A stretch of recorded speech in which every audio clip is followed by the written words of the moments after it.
안녕하세요. 아마추어 추락자 정태문입니다. 도를 아십니까? 네, 길거리에서 이런 말을 들어본 경험이 있는지요? 저는 젊었을 때 뭐 이런 사람을 한번 만나보았고요. 궁금해서 따라가 본 그런 경험도 있습니다. 정확히 기억이 나지 않는데요. 정상교 계열인지 뭐 대순 진리교 계열인지 그랬던 것 같은데요. 어떤 건물에 들어가서 그 양반들이 처음 한 게 뭐 조상 제사를 지내야 한다고 그러더라고요. 그래서 제가 가진 모든 돈 그 당시에 한 몇천 원 정도를 갖다가 삥을 뜯긴 거죠. 뜯긴 거죠. 그래서 이제 삥을 뜯기고 밖에 나와서 거실에 나오니까 어, 액자에 한문으로 되어 있는데요. 원형이쟁이라는 주역에 나오는 말이 있거든요. 그 말이 이렇게 액자에 들어가서 붙어 있더라고요.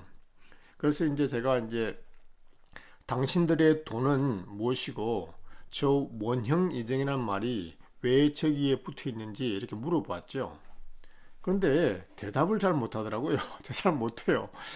저한테 도를 아십니까? 이렇게 물었잖아요. 근데 막상 그렇게 말을 해놓고 제가 어떤 당신의 도가 어떤 도인지 그리고 저 원형 이쟁이란 말이 어떤 의미에서 저렇게 붙어 있는지 물으니까 모르더라고요. 네, 마찬가지로 우리가 한국인이잖아요. 그래서 도라는 말이 굉장히 익숙한 단어잖아요. 근데 막상 도가 무엇인지 이렇게 말하려고 하고 하면은 굉장히 좀 어렵죠. 네. 근데 또 한편으로는 충분히 이해가 됩니다. 왜냐하면 이 도라는 말이 굉장히 애매모호한 단어이기 때문에 그렇습니다. 다시 말해서 이 도라는 단어가 아주 다양한 의미를 갖다가 이렇게 가지고 있다는 것이죠. 네. 그래서 그럼 도는 과연 뭘까요? 네. 네, 먼저 이 돈은요, 중국어로 따오라고 하는데요. 영어에서는 이를 갖다가 좀 세게 발음해서 타오, T-A-O로 이렇게 보통 말을 합니다. 사용하죠. 예를 들어서요, 노자 도덕경 있죠. 노자 도덕경 1장에 보면 도가도 비상도란 말이 있는데요. 이것을 갖다 중국말로 하면 따오 그 따오, 페이창 따오, 따오라는 말을 사용하죠. 네, 이렇게 이제 표현을 하고요. 그래서 기본적으로 중국어에서는요, 도는 기본적으로 명사와 동사로 이렇게 사용됩니다. 그래서 이제 명사는 뭐냐 그러면 우리가 잘 아는 뭐 천도, 그죠? 하늘에 도 있죠? 인도, 그다음에 도덕할 때 도덕, 도 이런 식으로 사용하는 것이고요. 동사로 사용할 때는 뭐 비교적 크게 나누면 두 가지로 이렇게 사용되는데요. 하나는 말하다, 하나는 어디로 인도하다 이런 의미를 이렇게 주로 가지고 있습니다. 우리가 오늘 살펴볼 것은요, 명사로 주로 사용되는 도인데요. 이 도를 보면 우리가 가장 일반적으로 사용되는 의미는 뭘까요? 우리가 잘 아는 도로, 즉 길이죠, 길. 도로 할 때요, 길이고 철학에서 말하는 것으로서는 궁극적인 실제 그런 의미의 도도 있고요. 그다음에 어떤 법칙, 그다음에 어떤 진리, 그다음에 어떤 방법, 그리고 뭐 고차원적인 지식, 뭐 이런 등이 있습니다. 그 다음에 이제 우리가 일상생활에서 사용되는 표현을 보면요. 우리가 이런 말을 쓰죠. 도를 지킨다. 그 다음에 도를 닦는다. 그 다음에 도가 트였다. 뭐 이런 말을 또 사용하고 있습니다. 먼저 이제 도라는 글자의 가장 일반적인 의미가 길이라 그랬잖아요. 도로잖아요. 근데 여기에서 제가 생각할 때는 많은 의미를 갖다가 우리가 추론할 수 있고 유추할 수 있다고 생각을 하는데요. 우리 도울 선생님께서 어떤 책에서 길을 설명하면서 이제 우리가 이제 산에서 만약 길을 잃을 때 이제 그런 비유를 설명하면서요. 이 길이 이렇게 도로 길이 가지는 함의를 갖다가 어떻게 표현했냐면요. 예측 가능성이라고 이렇게 표현하더라고요. 나름대로 아주 설득력 있는 그런 표현이라고 생각하는데요. 다시 말해서 산속에서 만약에 우리가 길을 잃고 헤매다 길을 만나면 어떻게 되겠죠? 네, 살 수 있다는 희망이 생기는 거죠. 네. 그래서 이 길을 따라가면 이 길을 따라가면 사람을 만날 수 있고 민가를 만날 수 있고 살 수 있게 되는 희망을 보게 되는 거죠. 네. 이와 같이 길이 우리에게 어떤 예측 가능성을 준다는 것이죠. 그런 의미에서 길이 가지는 의미가 바로 예측 가능성이라는 것이죠. 여기서 제가 생각할 때 좀 확대 해석해서요. 생각해 보면 예측 가능하니까 곧 예측 가능한 의미는 다른 말로 얘기하면 법칙을 만들 수 있다는 것이죠. 그리고 그 법칙이 곧 진리, 또 우리가 올바른 알미 될 수 있다는 그런 의미도 포함할 수 있겠죠. 그래서 또한 그 길은 많은 사람들이 다니는 어떤 보편적 공간의 역할을 할 수 있겠다는 것이죠. 보편적 의미도 될 수 있다는 것이죠. 예, 이런 식으로 우리가 보편 타당성의 의미도 우리가 부여할 수 있다고 이렇게 생각해 볼 수도 있습니다. 자, 그러면 흔히 동양 철학에서 말하는 동양 철학에서 말하는 그 개념으로서의 돈은 우리가 크게요 한 두 가지 정도로 나눠 볼 수 있다고 생각하는데요. 바로 하나는 천도, 즉 하늘의 길이고요. 또 다른 하나는 인도, 즉 사람의 길입니다. 먼저 천도적 하늘의 길에는요 다양한 의미가 있겠지만 또 크게 나누어서 이 천도를 둘로 나누어 구분해 보면요, 하나는 뭐냐면 첫째 궁극적인 실체로서의 도죠. 네. 그리고 또 다른 하나는 자연 현상의 법칙으로서의 도입니다. 네, 먼저 궁극적인 실체로서의 도는 뭐냐면 이런 거죠. 우주의 근원에 관한 것이죠. 우주의 근원, 우리가 이 세상을 만들어내는 힘, 세상을 존재하게 하는 어떤 큰 힘, 궁극적인 원인자, 뭐 이것에 관한 어떤 것인데 그걸 우리가 도라고 표현하는 거죠. 그래서 우리가 거칠게 표현하면 서양에서 말하는 신의 역할이죠. 예, 기독교에서 말하는 신, 뭐 이런 거죠. 그런데 동양의 도와 서양의 신의 가장 큰 차이점은 제가 생각할 때는 인격성이 있냐 없냐 여기 있다고 봅니다. 그래서 우리가 동양의 도는요, 뭐 인격성이 완전히 없는 것은 아닌데 인격성이 거의 없다고 이렇게 말할 수 있고요.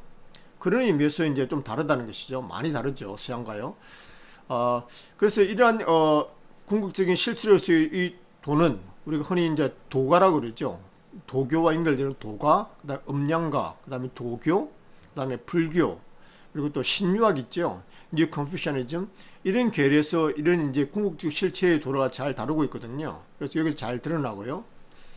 근데 이런 이제 궁극적인 실체로서의 도는 우리가 현대적으로 말하면 뭐냐면 뭐 형이상학이랄지 아니면 우주론 아니면 뭐 신론, 이 정도로 이렇게 말할 수 있다고 이렇게 생각을 할 수 있고요. 그 다음에 천도의 두 번째 의미로서의 도는 여가 자연 현상의 법칙으로서의 도입니다. 예, 봄이 가면 여름이 오고 여름이 가면 가을이 오고 봄, 여름, 가을, 겨울 이렇게 운행하잖아요. 그리고 우리가 사과가 뉴턴의 뭐 중력의 법칙처럼 사과가 하늘로 떨어지는 것이 아니라 땅으로 떨어지는 그런 법칙성요. 그리고 사물의 성질을 이해하는 그리고 그것도 공부하는 것. 네, 이런 모든 자연현상의 법칙을 갖다가 법칙으로서의 도죠. 어떤 그런 도, 그런 진리, 그런 지식, 네, 그런 의미를 갖다 가진다고 볼 수 있겠습니다. 그래서 현대적으로 말씀을 드리면 뭐 우리 흔히 말하는 과학 일반이 있죠. 특별히 물리학, 생물학 같은 그런 어떤 것이라 보면 우리가 이해를 잘 할 수 있겠습니다. 그래서 저는 이런 의미에서 저는 과학자야말로 진정한 의미에서 돈이라고 말할 수 있겠는데요. 다시 말해서 뭐 산에서 뭐 정자수련을 한다든지 우리 흔히 말하는 그런 사람이 도인이 아니라 어쩌면 수학을 공부하고 과학과 철학을 공부하는 사람들이 보다 어쩌면 차원이 높은 그런 도인들일 수 있다고 저는 생각을 합니다. 이제요, 인도를 좀 살펴보면요. 인도는 뭐죠? 네, 사람의 길이죠. 사람의 길을 살펴보면 크게 인도도 크게 두 가지로 나누어서 생각해 보면 좋을 것 같은데요. 하나는 먼저 도덕이죠.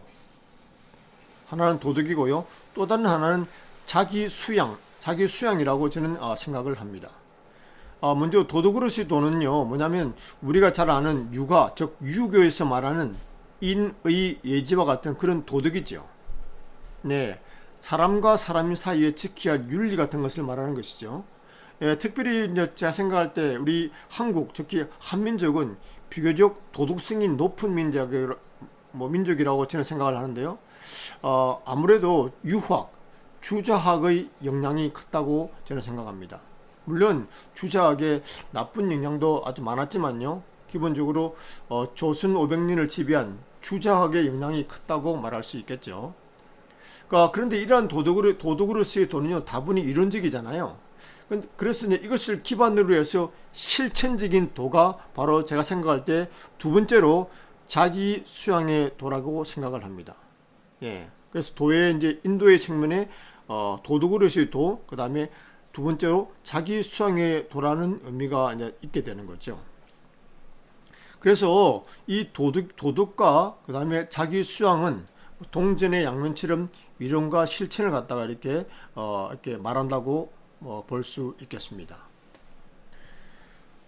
자기 수양의 도의 모습은요, 우리가 실생활에서 어떤 그 정신적인 가치와 도덕을 추구하는 어떤 삶의 모습에서 잘 발견되는데요. 예를 들어서 우리가 신독이라고 표현하죠. 혼자 있을 때라도 흐트러지지 않으려고 하는 그런 노력. 그 다음에 뭐 정자 수련을 한다든지 우리가 마음과 의지를 갖다가 이렇게 공부하고 수련하는 정자 수련. 예를 들어서 또 차를 만들어 마실 때에도 그런 어떤 정신적 가치를 추구하려는 그런 다도 있죠. 다도. 그 다음에 무술을 연마하면서 그런 무술을 단순히 물리적인 육체를 다스리는 연마하는 것이 아니고 그 무술을 연마하면서 거기서의 도덕적 가치와 정신적 가치를 갖다가 부여해서 그것을 갖다 단련하고 또 고양시키려는 그런 무도, 이런 것에서 우리가 잘 발견할 수 있고요. 그 다음에 우리가 이제 일상생활에서 사람의 도 일상생활에서 표현하는 측면에서 우리 장사하는 사람들 있잖아요. 우리가 물건을 팔고 하는 사람들이 이런 표현을 쓰죠. 상도가 있어야지 말이지. 상도. 네. 그 다음에 자신의 도덕적 신념을 지킨다는 의미에서 도를 지킨다. 그런 의미도 쓰잖아요. 그리고 자기 수양을 하는 의미에서 우리가 돌을 닦는다. 어떤 산에 가서 돌을 닦는다. 어디서 돌을 닦는다는 그런 표현을 또 잘 쓰는데 그런 모습에서도 우리가 잘 나타나죠. 네, 지금까지 살펴본 것을 간단히 다시 한번 정리하면요. 네, 도, 즉 따오라는 얘기는 기본적으로 명사와 동사로 사용되는데요. 명사 안에는 많은 뜻이 있다고 말씀을 드렸죠. 궁극적인 실체, 진리, 도덕, 방법, 고차원적인 지식 등이 있고요. 동사로 사용될 때는 말하다, 인도하라는 의미로 이렇게 쓰인다고 말씀을 드렸습니다. 그래서 이제 동양 철학적으로 크게 두 가지로 크게 나눌 수 있는데요. 하나는 천도이고 하나는 인도라고 말씀을 드리는데 다시 천도는 크게 두 가지로 나누어서 말씀을 드렸죠. 그들은 뭐냐? 첫 번째 궁극적인 실체로서의 도, 궁극적인 원인자, 우주의 존재의 근거 되는 도. 그 다음에 자연 법칙으로서의 도, 자연의 법칙을 설명하는 도, 이렇게 볼 수 있겠고요. 그 다음 인도는 크게 둘로 나누어서 제가 말씀을 드렸는데요. 하나는 첫 번째 흔히 말하는 도덕, 즉 사람 간의 사이의 윤리, 이런 측면에 있고요. 그 다음에 실천적인 측면으로서 그것을 갖다 하는 두 번째는 자기 수양, 자신을 갖다가 돌아보고 자신을 고양시키는 그런 수양으로서의 도로 나눌 수 있다고 말씀을 드렸습니다. 이 정도만 이해하시면 될 것 같아요. 그래서 이 정도 기본을 이해하시면 이제 어떤 사람들이 말하는 도가 어떤 범주에 또 어떤 의미에서 말하는 도인지 이해하는 데 도움이 되지 않을까 생각합니다. Bye now.